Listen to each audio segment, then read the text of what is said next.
Hey, welcome back, everybody. Craig Peterson here on WGAN and online, craigpeterson.com. We're going to talk right now about malware on Macs, right? Aren't Macs hack-proof? Isn't that kind of the bottom line?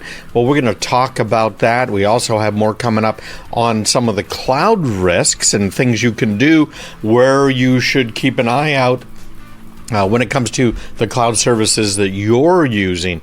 And I really want you to think about what services you're using. And we did talk about that a little bit earlier. Okay, so let's get into the Macs right now. When we get back at the top of the hour, we're going to be joined by my good friend. We're going to be talking a little bit about what's going on when it comes to sugar. Okay, so he's coming up here in about, 10, 15 minutes. So make sure you stick around. You're going to enjoy it. He has a book out there, Barry, and you'll find it over on Amazon, almost anywhere online. And I think you'll get a lot out of it. It's called I Love Me More Than Sugar, The Why and How of 30 Days Sugar-Free. So it's absolutely a great idea. It's something we need to pay more attention to. You know, we have such an obesity epidemic, plus all of these illnesses. So many of them can be traced back to that one ingredient. So why and how and what's going on, all of that coming up with my friend Barry Friedman coming up at the top of the hour. So our Macs, you know, if you've watched me for a while, that I am a huge Apple fan, right? And I'm a big Apple fan, mainly because when Apple first came out with Mac OS 10, they had switched from using what really was a complete and total toy operating system to a real one, using Unix, a very nice version of Unix. They ended up having a Mac OS underneath it. I had worked on both platforms before, helping to develop the kernels in both of those. So I thought, well, this is great. Maybe now's the time. Because I was frustrated, right? I had been using Unix for years. I had, at that point, used Linux as well, and so many of the apps that I wanted to use just weren't available for Linux or any version of Unix. I was a big BSD guy. We still use BSD for some of the things we're doing. And I said, this is it, right? Because you could drop into a terminal. You had a real terminal, a real operating system sitting underneath you. And I thought that was pretty darn cool. And I have stuck with Macs ever since. But Macs are not foolproof. They do come under attack. And Apple has really tightened things up. If you've got Catalina, which is the latest release of the Mac operating system, you know that some of the old apps that you might have had no longer work on Catalina, because Apple now has put some requirements in place.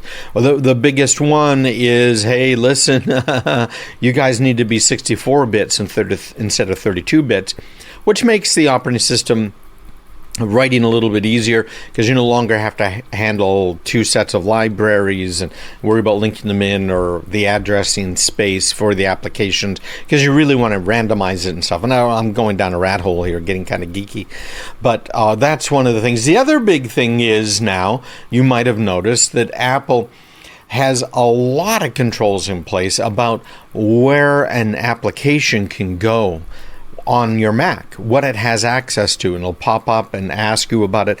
There is a lot more stuff coming up. In fact, in the next minor release of Catalina, there's going to be more restrictions in place. But even with all of those things, there are still some vulnerabilities. Nothing like Windows, but Windows is getting better, but there are still some major flaws in the way Windows works with its file sharing services turned on. Even though it has a firewall, it's a crappy one. But that's part of what we're going to take care of with some of the courses and tutorials that we're doing here. You're going to be able to lock down any Windows or Mac computer all by yourself. You're going to be able to lock down your small business network. You're going to learn how to do that absolutely free, no upsells. Depending on how far you want to be able to lock it down, I do have some courses and things too. But as I've said so many times, you're the cavalry. The cavalry isn't coming, it's you.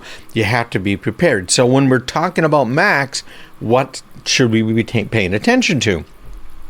Malwarebytes has some really good software that you can use on a Mac and also on Windows. It's one of the few pieces of software, one of the packages that I recommend, frankly. But they've got a new report out, and they're saying that Mac malware is now growing faster than malware for Windows. For the first time ever, this is a quote right out of Malwarebytes, for the first time ever, Macs outpaced Windows PC in the number of threats detected per endpoint. Now remember, threats, not actual successful attacks. In total, we saw approximately 24 million Windows adware detections and 30 million Mac detections. Now, we're talking about adware here. These aren't the viruses that have plagued Windows forever. This isn't the ransomware that continues to plague Windows and will for years to come. We're talking about adware detections. And frankly, what this boils down to, so that you don't get too worried about it with your Mac, is that most of the Mac malware is much more of a nuisance than it is a real danger. Because Macs are generally not vulnerable to what we would normally classify as malware.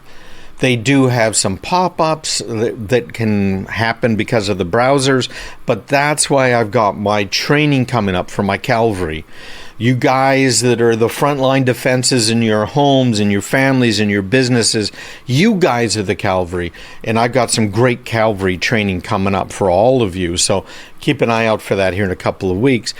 But Macs are mostly only vulnerable to this so-called adware, frankly. And adware, as I said, it's more of a nuisance than a danger. Here's something else that Malwarebytes acknowledges. It says Macs differ drastically from Windows in terms of the types of threats seen.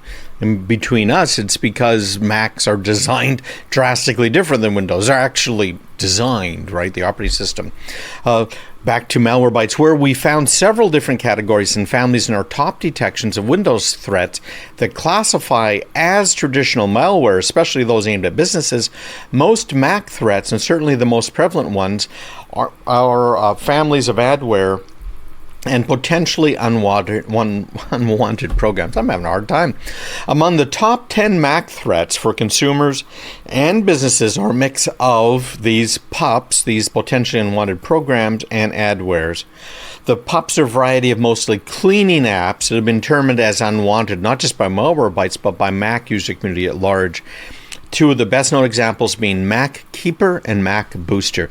And I've got to add into that I have a good friend, and he was in the insurance business for years, had his own practice, and had a number of people working for him as he was handling insurance. And then he went into investment type stuff. And it was interesting to me that he fell for that whole PUP thing multiple times.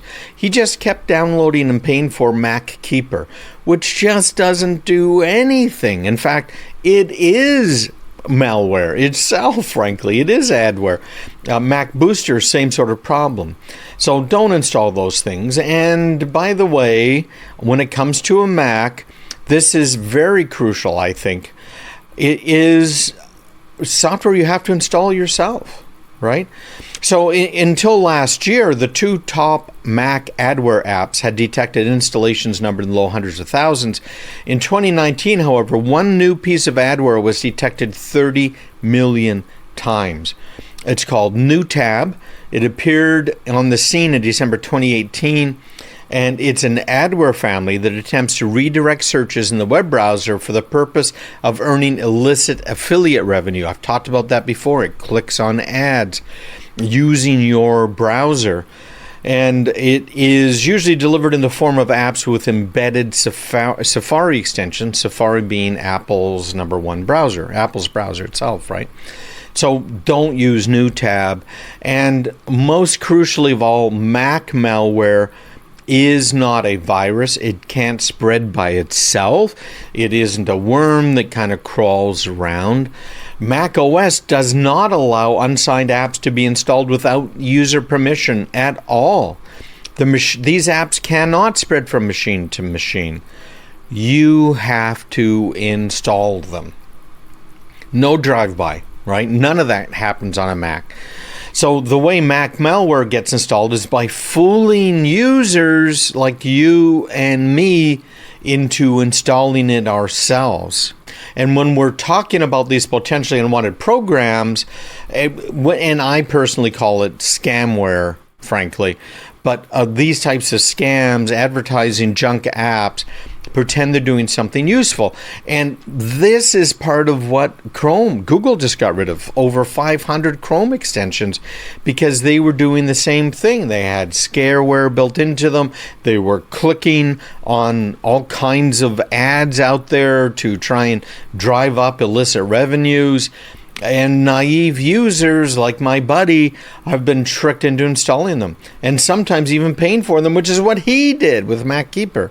Okay, and then they're hijacking your browser. It's just crazy. So protect yourself. It is simple. Only ever install apps from the Mac App Store or from a trusted developer.